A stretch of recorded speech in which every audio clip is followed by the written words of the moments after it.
अगर मैं आपसे पूछूं कि पंजाब की 80s और 90s की हिस्ट्री में सबसे बड़ा झूठ क्या है, तो झूठ ये नहीं है कि लोगों के ऊपर ज्यादतियां हुई थी।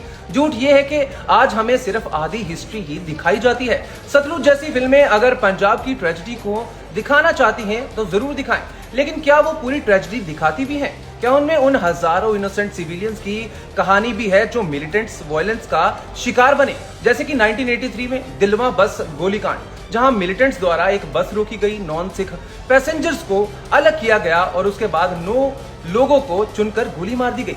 1984 में मोगा बस गोलीकांड, जिसमें दोबारा नॉन सिख्स को टारगेट किया गया। फिर बटाला में ये घटना हुई।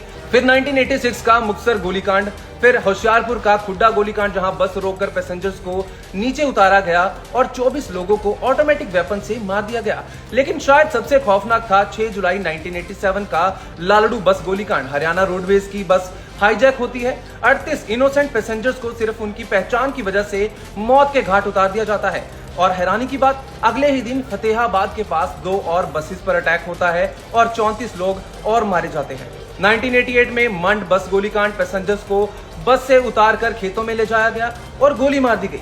और अगर आप सोचते हैं कि ये सिर्फ बस तक सीमित था, तो 1991 में लुधियाना के पास एक ट्रेन रोकी गई, पैसेंजर्स को नीचे उतारा गया, 100 से ज्यादा लोगों को मार दिया गया, उनकी जान चली जाती है। और सिर्फ बसेज ही नहीं, अगली कहानी बताता हूं। मिलिटेंट्स ने पूरे पंजाब में स्कूल जाने वाली लड़कियों को उनके लिए एक ड्रेस कोड तय कर दिया और सभी स्कूल्स को सख्त वार्निंग दे दी गई कि स्कूल के अंदर लड़कियों को कोई और ड्रेस नहीं बल्कि सलवार सूट ही पहनाया जाए, नहीं तो अंजाम बुरा होगा। और फिर 17 दिसंबर 1990 को पंजाब के पटियाला में राजपुरा के पास एक गवर्नमेंट स्कूल की हेड, जिनका नाम निर्मला कांता था, उन्होंने सिर्फ इतनी रिक्वेस्ट की थी कि गरीब बच्चों को नई यूनिफॉर्म खरीदने के लिए 2 हफ्ते का वक्त दिया जाए। पर मिलिटेंट्स उनकी इस डिमांड से खुश नहीं थे और उन्हें उनके स्टूडेंट्स के सामने ही गोली मार दी गई। ये किस्सा वेल डॉक्यूमेंटेड है, आप गूगल करके पढ़ भी सकते हैं।